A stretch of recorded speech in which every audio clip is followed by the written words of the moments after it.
राज्य भर से केसेस सारे रेफर होके आते हैं यहाँ पे।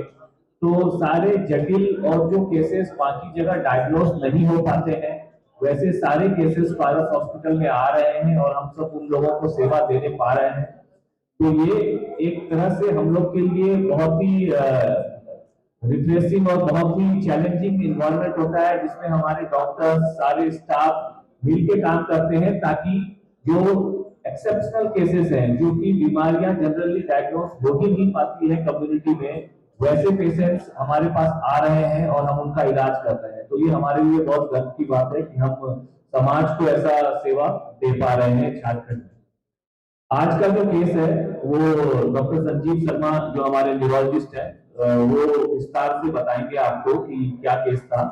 जनरली ये न्यूरोलॉजिकल एक डिजीज है जो कि ऑटो इम्यून, जिसमें शरीर के अंदर खुद ही एक एंटीबॉडी या खुद ही अपने ही सेल्स को मारने की क्षमता आ जाती है, जिसके कारण से ब्रेन में और बाकी स्पाइन में जो दिक्कतें आती हैं, तो जिस कारण से पेशेंट ऑलमोस्ट बेड रिटन हो जाता है, बेड रिटन रहता है।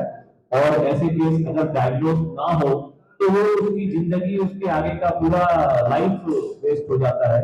और उसी क्रम में इस बार जो पेशेंट आई थी जिनका इलाज डॉक्टर साहब ने किया है, वो 7 साल की एक मेल बच्ची थी, मेल था। तो उसका इलाज करके समझिए कि एक जीवन दान हो जाता है, क्योंकि वो पूरे बेड रिटर्न थे। तो ये एक हमारे लिए भी बहुत प्रोत्साहन के कार्य होता है कि एक ऐसा हम लोग लोगों को एक सपोर्ट दे पाए, एक जीवन दे पाए, जो कि आगे जाके सोसाइटी में एक अच्छा काम कर सके। तो आगे की जब हमने इवैल्यूएशन किया तो इमेजिंग हुई उसकी, उसमें ये पता चला कि ब्रेन के सारे परत जो मेरुदंड के हैं वहाँ के भी और ऊपर के हिस्से के भी और स्पाइनल कॉर्ड की सारे परतें झड़ चुकी हैं।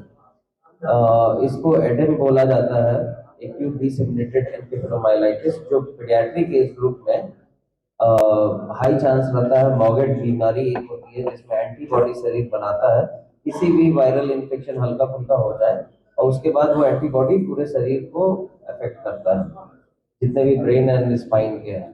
अगर ये बीमारियां, ये बच्चा ऑलमोस्ट 1 महीने से रेस्ट्रिक्टेड टू बेड था, अनडायग्नोज था, और जब हमारे पास आया, I think with in 15 days he started walking.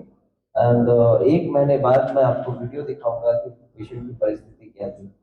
और अगर ये बीमारियां अनडायग्नोज रह जाती हैं तो डिसेबिलिटी में चेंज हो जाती हैं, जो जिंदगी भर के लिए पेरेंट्स के लिए भी बहुत दुखदाई